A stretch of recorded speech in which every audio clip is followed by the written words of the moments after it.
आजू बाजू काथी डोले लहो, खाली ताके लो कुछ न बोले लहो।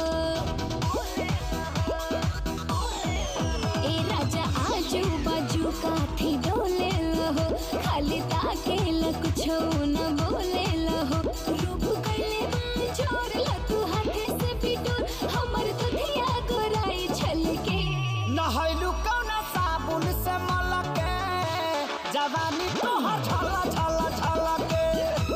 नहैलू कौना साबुन से मलके, जवानी तोहर झला झला झलके।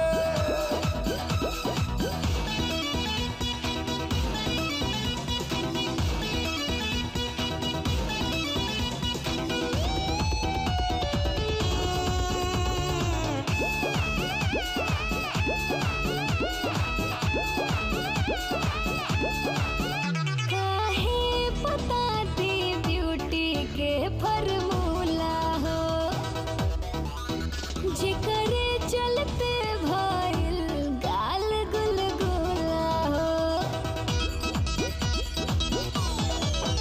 सुए दहम के तबे नु पता लागी हो, बरफ के सीली हाउ की हाउ आगी हो। हम तो बानी उजार, तू तो भइलो सवर, लागे घामा में जल जल के।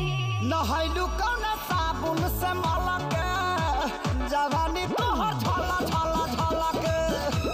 नहैलू